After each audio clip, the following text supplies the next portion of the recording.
For our Sustainable City video project, our group has chosen to discuss the city of Washington, D.C.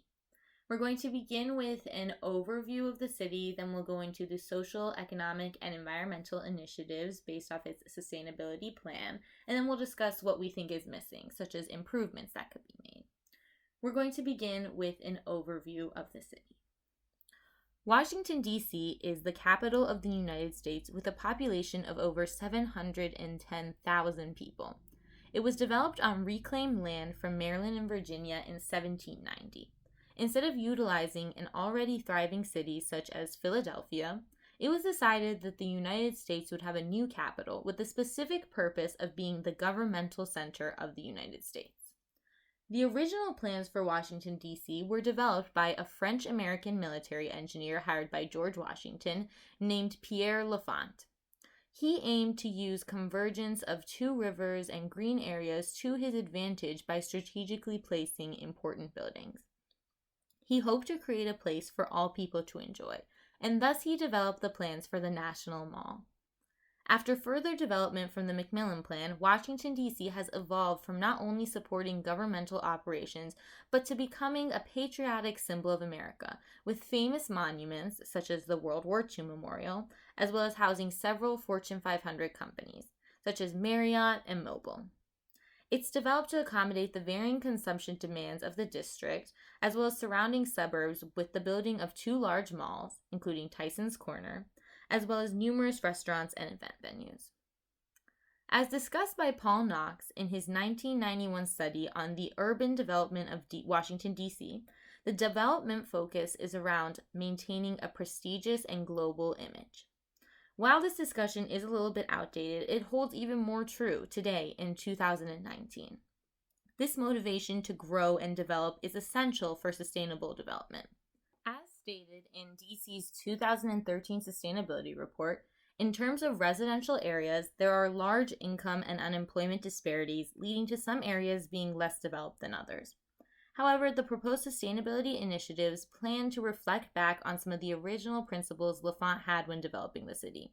In order to build a place for all people, former Mayor Vincent C. Gray made it a priority to include those previously underrepresented by holding neighborhood meetings and discussions with offices of Latino Affairs and the Office of African Affairs, just to name a few.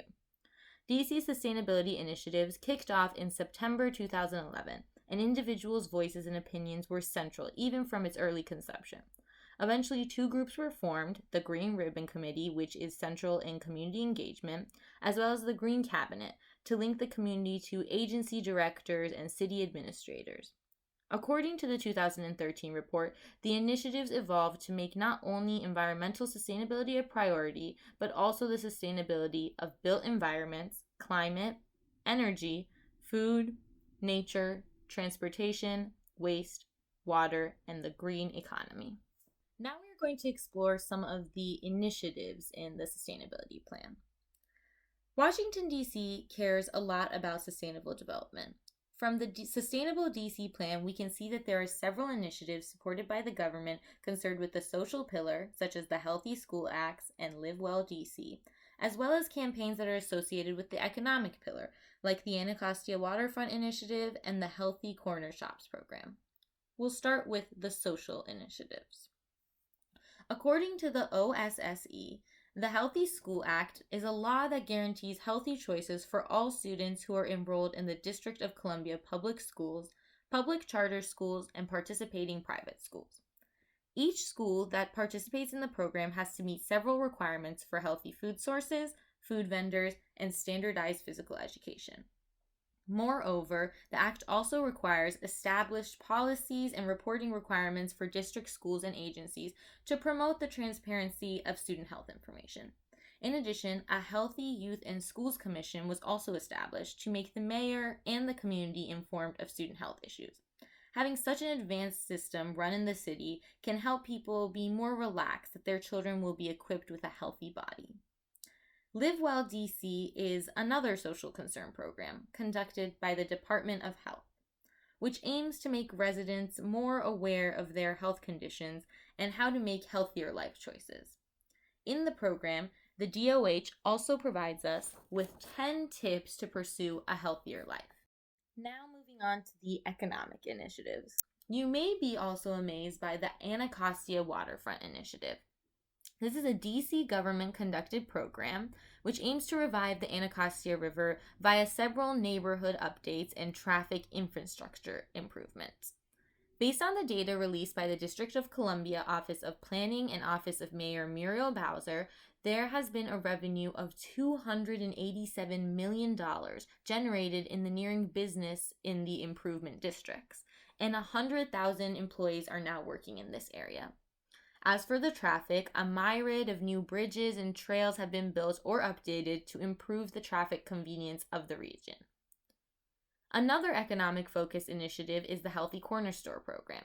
In this program, the city government cooperates with local grocery stores and convenience stores to make healthy and affordable food accessible for residents in the area to make a structural change in consumption behavior.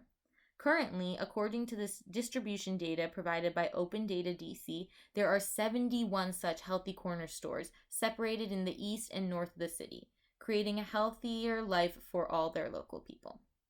Now we're going to explore some environmental initiatives. When it comes to environmental sustainability, the previous mayor of Washington, D.C. and his sustainability team were no strangers to the initiative. In July 2011, the previous mayor, Mayor Gray, announced his intention to make the District of Columbia the healthiest, greenest, and most livable city in the United States.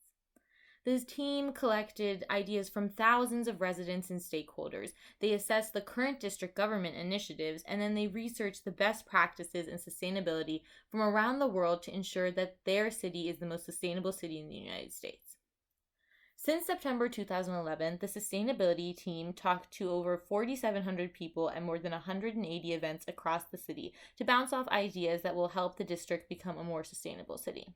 From senior citizens at Seniors Going Green in Ward 5 to the youth in the Green Zone Employment Program in Ward 8, people across the district had a lot to say about sustainability. According to Mayor Gray, the citizens of DC submitted more than 1,300 unique ideas. Many of these ideas have already started to be implemented and put into effect. Mayor Gray reported that so far, his team of volunteers has already prepared the farm at Walker Jones Education Campus for its fall planting. They also helped renovate the Congress Heights Recreation Center with the DC Building Industry Association. And finally, they planted trees in Emerson Park with Casey Trees, and they cleaned up Marvin Gaye Park with the Washington Parks and People. These are only a handful of the many events that the DC Sustainability team has already completed.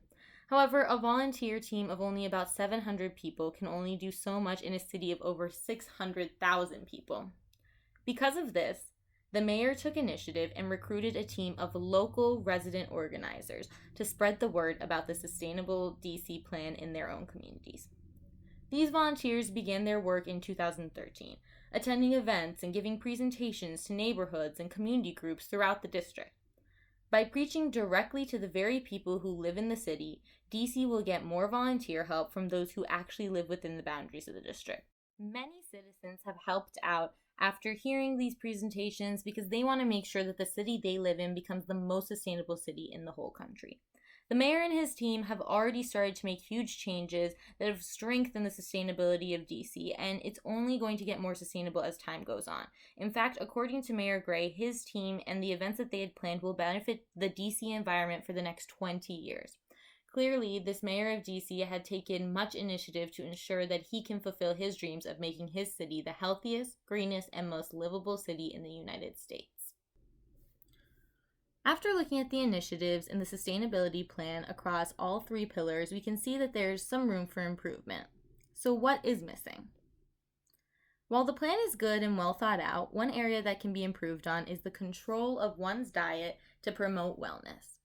The majority of people will improve their diet simply because they know the reasons why eating healthy is better than having a poor diet. A study conducted in Iran on why people, particularly teenagers, tend to eat fast food explained that the three major reasons are that 1, fast food is delicious, 2, there's a great variety of fast food available for people to try, and that 3, going out to eat fast food with friends is a form of entertainment. This can also be true in areas such as Washington, D.C., where there isn't adequate access to healthy food options. Being that many regions in Washington, D.C. are classified as food deserts, we can see more people moving towards eating unhealthy fast food options. So, what are some solutions? One solution to this would be to limit the access to fast food items that would lead to poor health down the line. The reasons that the study was able to come up with for why people are eating fast foods cannot simply be resolved by providing people with instruction on how to maintain a better diet. Some people will choose their appetite over their long-term goals, and it is hard to combat that with a campaign about healthy eating. In addition to a campaign, we should try to limit the number of fast food restaurants within Washington, D.C., and then replace these with fast food restaurants that are healthy, accessible, and cheap. However, the biggest obstacle towards healthy eating is junk food. This is sold everywhere from convenience stores to supermarkets and even online. Even if people have a plan laid out for them for healthy eating, junk food will still be in aisles of supermarkets. There's many people who are aware that they do not eat healthy and don't do anything about it. So somehow the intake of junk food would have to be regulated. This can be done by limiting junk food sales or even educating residents on the importance of healthy eating. So to conclude, Washington, D.C. has made many efforts over the past 8 years to improve their city's sustainability. Initiatives have been created across all three pillars, social, economic, and environmental, which intend to create structural changes that will have many positive impacts for years to come. Some improvements could be made to the plan in terms of healthy eating.